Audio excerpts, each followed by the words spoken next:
आपकी प्रतिक्रिया चाहूंगा। जी राजीव जी, सबसे पहले मैं एक बात बोलना चाहता हूँ कि जब एग्जिट पोल शुरू हो रहे थे तो उस वक्त गुजरात से जो अंतिम वोटिंग का जो टर्नआउट था वो 59% था, और उस समय मैं एक चैनल में बैठा था, वहां 65% दिखाया जा रहा था। तो मैंने ऑफलाइन उनसे पूछा कि ये 65% नहीं है, कैसे आप लोग दिखा रहे हैं? फिर उन्होंने कंफर्म किया और फिर बताया कि 65% ही है।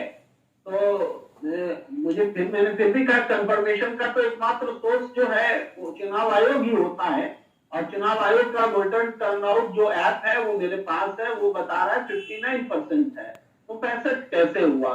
तो फिर बहरहाल उस चीज का मैं जिक्र इसलिए कर रहा हूं कि ये वोट परसेंटेज रात भर में बढ़ते हुए सुबह तक 61-62 और अभी 65.3 से ज्यादा हो चुका है।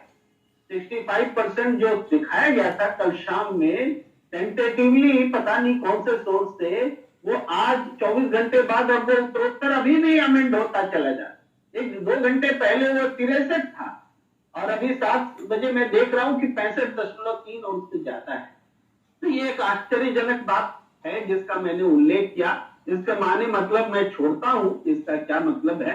अब यहां से आगे मैं आता हूं कि जब 5% वोट या 6% वोट, ये इसका मूल्यांकन ही नहीं हुआ है गुजरात में, तो एक अपने आप में एक अधूरा सा लगता है एग्जिट पोल कि 6% वोट तो आपने गिना ही नहीं, जो अभी तक अपडेट हो ही रहे।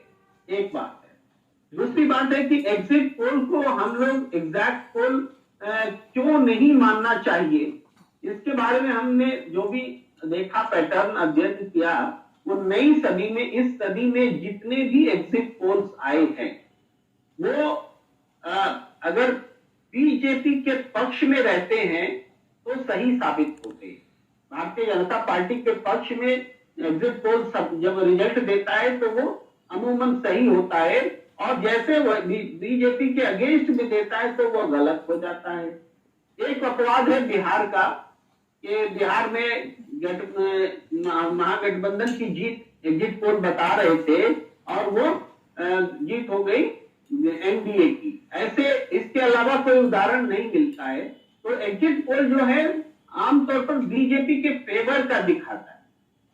शायद बोलने में, समझाने में मुझे थोड़ी दिक्कत हो रही है कि एग्जिट पोल का ना एक स्वाभाविक झुकाव रहता आया है बीजेपी के पक्ष में, और जैसे ही बीजेपी हारती है तो एग्जिट पोल फिर गलत हो जाती है। तो अब इसकी विश्वसनीयता को हम यहीं से देखते। बंगाल वाला आपको याद होगा, ज्यादा पुराना नहीं, बंगाल में तो मैं चीख कर कह रहा था कि दीदी आएगी, दावा कर लीजिए, एग्जिट पोल को मैं गलत मानता हूं, लेकिन जब तक एग्जैक्ट पोल नहीं आया तब तक वो बात साबित नहीं हुई। एक तो ये बात है एग्जिट पोल को लेकर के। अब ऐसा क्यों है?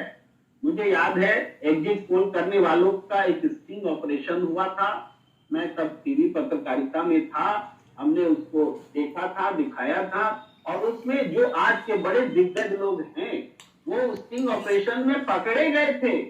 ये बोलते हुए पकड़े गए थे कि हाँ, हम लोग 3-4% तो आसानी से इधर से उधर दिखा देते हैं और इतना हम कर सकते हैं। पैसों के लेन देन के संदर्भ में मैं कह रहा हूँ, यानी पैसे लेकर के या राजनीतिक किसी के इधर या उधर जाना है तो वो 4-5% तो इधर उधर दिखा सकते हैं, इतना मार्जिन लेकर चलते। कहने का मतलब वो दिग्गज लोग जो आज भी हैं, वो जब स्टिंग ऑपरेशन में इस बात को स्वीकार कर चुके हैं तो इसकी विश्वसनीयता पर बहुत ज्यादा हम लोग को ये नहीं करना चाहिए। विश्वसनीयता हमेशा साबित होती रही है, चुनाव हम एग्जिट पोल हमेशा सही नहीं रहे। आप देखिए ना, 2004 में फील गुड की हवा चल रही थी, कोई एग्जिट पोल दिखा रहा था कि कांग्रेस सरकार बनाएगी, आम चुनाव की बात कर रहा हूं, नहीं, सब अटल बिहारी वाजपेयी जी को दिखा रहे थे। सारे एग्जिट पोल फेल हुए, यूपीए की सरकार को। 2009 का भी एग्जिट पोल देख लीजिए, कोई नहीं कह रहा था कि मनमोहन सरकार वापसी करेगी, लेकिन या यूपीए सरकार, लेकिन एग्जिट पोल के बावजूद उलट वो वापसी हुई। तो ऐसे ढेर सारे एग्जाम्पल हो कि एग्जिट पोल फेल हुए। ताजा हमने बिहार का बताया। ये एक बात रखते हुए अब हम ये नहीं कह रहे कि जो एग्जिट पोल है उसको मानिए नहीं मानिए, चलिए एग्जिट पोल को एग्जैक्ट पोल न मान के एक रुझान का ही अगर हम ट्रेंड मान ले, क्योंकि एकदम से हम नकार देंगे तो हमें बात नहीं करनी चाहिए। तो रुझान का ही ट्रेंड मान ले, तो जो रुझान दिख रहा है राजनीति, वो रुझान एंटी इनकम्बेंसी का रुझान है, चाहे गुजरात ही क्यों ना हो, चाहे हिमाचल और एमपी भी क्यों।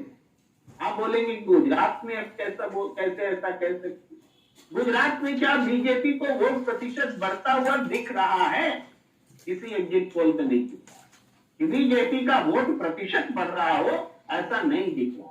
यानी हम लोग जो चर्चा कर रहे थे कि एक एंटी इनकम्बेंसी है, तो वो एंटी इनकम्बेंसी है। अब वो मात्रात्मक रूप में क्या होगा वो एग्जैक्ट पोल में पता चलेगा।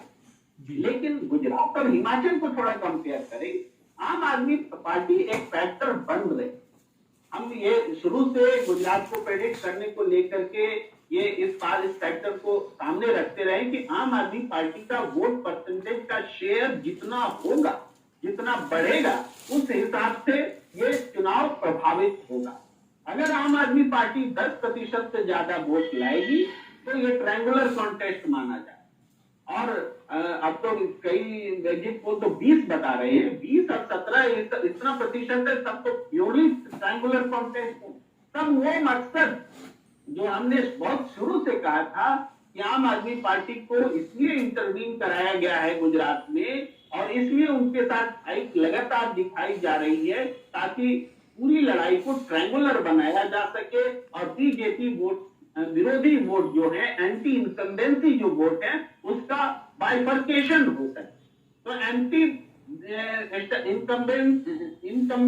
इनकम्बेंसी जो वोट है, उसका बाइफर्केशन होता दिख रहा है, बीजेपी के हक में जा सकता। तो ये ऐसे में एग्जिट पोल के अनुमान सही हो सकते हैं तरह तरह के, इसमें कोई ये बात नहीं है। और लेकिन एंटी इनकम्बेंसी है, इसकी पुष्टि यहाँ भी होगी।